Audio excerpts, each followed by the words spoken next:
Here we'll take a quick look at all of the different libraries that are available in SharePoint 2013 and spend a little extra time talking about libraries that are either new or that a power user now has the full permission to take advantage of. Let's look at these in alphabetical order. First, we have the Asset Library, and this is one of those new libraries in SharePoint 2013 that we're going to spend an extra minute on. This library is dedicated to storing images, audio, and video, and this is something that SharePoint 2010 or before wasn't really capable of doing. Not only can they store documents of this type very well, but we've added additional features. Within these content types for audio and video, there are specific thumbnail views, which are nice to look at and easy to add to a page.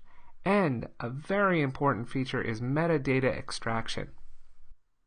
This is where if you originated a photo in Photoshop or a video in Camtasia and stored specific attributes like author, size, length, SharePoint is going to take those attributes on upload and attempt to add them directly into the columns within the content types. This is exciting so that you don't have to duplicate work that you've already done when originating the content. Just as a quick example, you might use an asset library as a marketing resources site.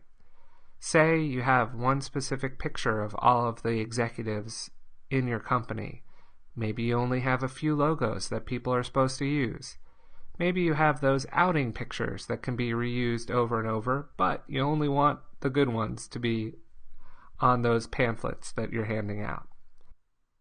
The asset library is centrally located so all of these assets can be used and referenced without having duplicates. Now let's take a look at the Data Connection Library. This is a resource that's available for a very sophisticated power user.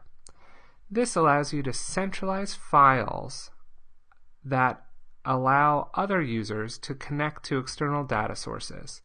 So if you want to pull in information to an Excel spreadsheet and display it using Excel services, if you're using SQL analysis services or even Visio, this centralized library allows you to manage permissions and the actual information that you're getting from the external data source.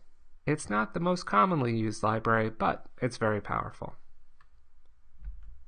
Next is a document library that we've talked about in length, so we'll skip over it quickly here. Next is a form library, and as the name dictates, its existence to store and track XML forms. Notice that I mentioned XML forms here, because this is specifically the tool called InfoPath, but Word is now also an XML format, and you can store templates here. Coming down the road might be new forms made in XML from Microsoft Office or other tools that you can also store in a forms library. When using the forms library, you have a few different options. One is if you're creating a form in InfoPath, you publish one specific form. Let's say it's an HR form to get a salary request, and that one form is stored within the document library, form library. Or it also could be a central location for many forms, usually with overlapping metadata, but applying multiple content types within that form library. This is again really great for a power user to be able to centrally manage the forms that are coming in throughout the sites. Next is a picture library, and in SharePoint 2013 it was given a facelift, and we now have different thumbnail and slideshow views that are really kind of nice that you can use for mini applications in the intranet and possibly even on the internet of your sites. So it's a nice way to quickly make your websites more visually engaging. Next we have a report library, and exactly like it sounds, It is a library that was specifically created to contain different types of reports. There's a general content type that is focused around updating the status based on a large and repeated report, but also you can add your own report types into this library, again to centrally manage where they're put. Last but certainly not least is the wiki page library. And this wiki page library is made so you can create pages for a knowledge base, and these pages can be instantly accessed by multiple people and edited. And of course you can see the changes that people have made over time.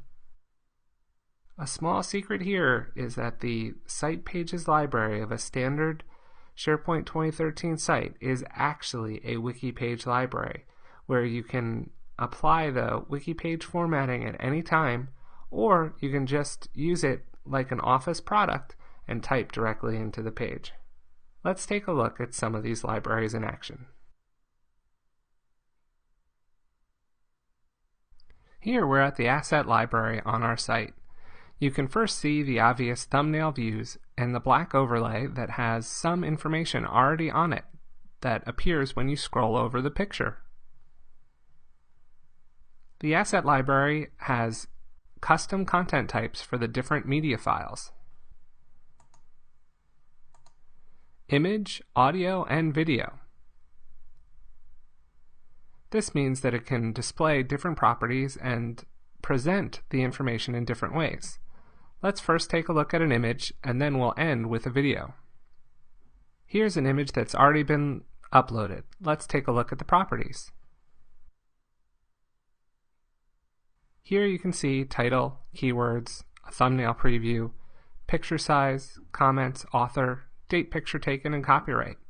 The copyright, date picture taken, author, even comments, definitely picture size, keywords are all items that are commonly stored in cameras and applications that put together images. This is the metadata stripping that an asset library will do when you upload a document. Let's see what happens when we upload a picture.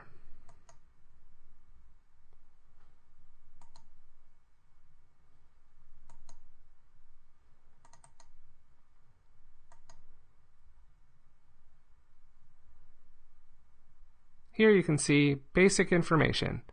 This is a Microsoft free image, and it doesn't have any of that detail, but you can fill it out as you want.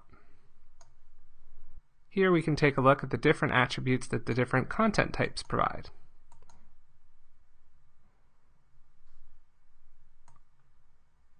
As you can see, an audio content type allows you to add an image URL for a preview if you want to have an item have a pretty picture in the thumbnail view.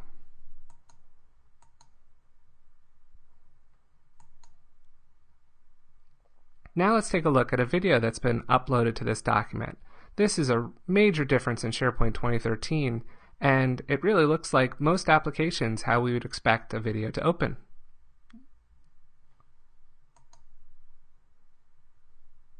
Here you can see that the video is playing. There's no sound because I've turned it off. You can also go to full page mode and go out of it. If you do have items that are related, you can drag and drop them into this view. Also, if you're going to publish videos of varying sizes, there's a big feature called video renditions.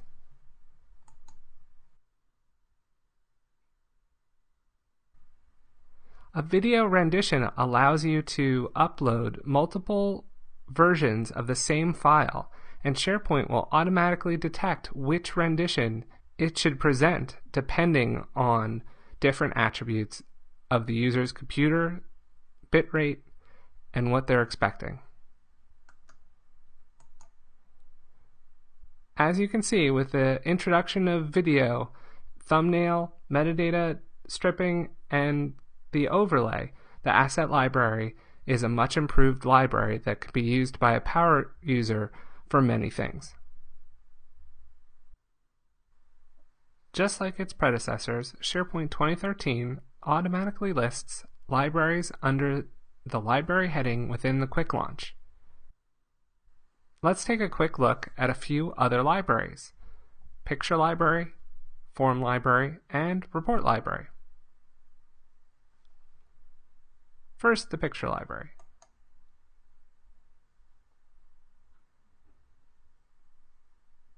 The Picture Library is very similar to the Asset Library, but it's specifically made for pictures and has a great additional view beyond the thumbnail that the Asset Library also has, called the Slider View.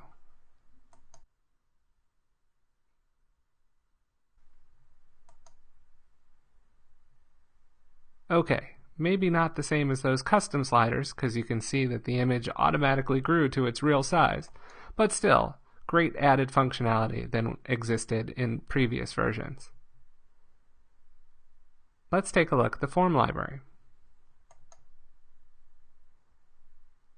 The Form Library is built to contain InfoPath or other XML forms. In this case, this library contains both a generic form and a salary request form. You can see the members of this team have used the salary request form. Now let's take a deeper look at the Report Library. The Report Library is a great place to put, well, reports. Documents that have value and that need to be found because they have the summary of what's gone on in a specific period of time. Here we have one report, and let's take a look at the properties.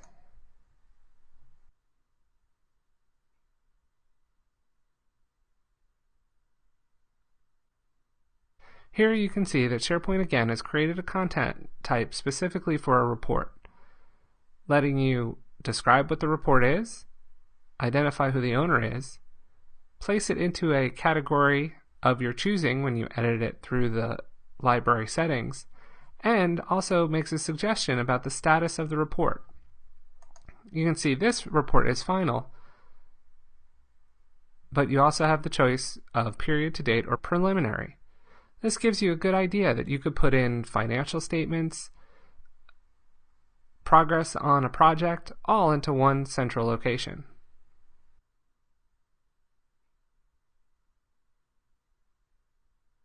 Another interesting thing about the Report Library is it's designed for two different types of content: a document or a page.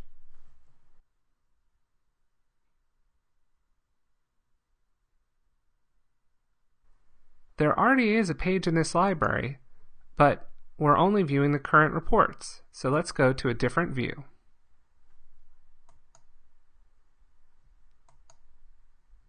All reports and dashboards. Here you can see the demonstration page that I was just working on.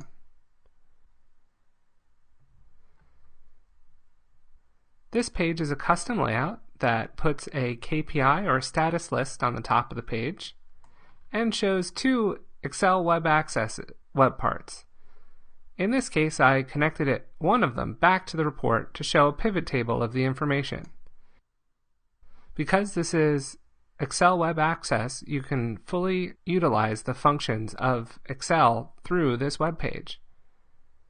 Here you can easily create dashboards into those quarterly, yearly, monthly reports that you've uploaded to this document library. Now you've seen a few additional libraries that a power user can take advantage of in SharePoint 2013.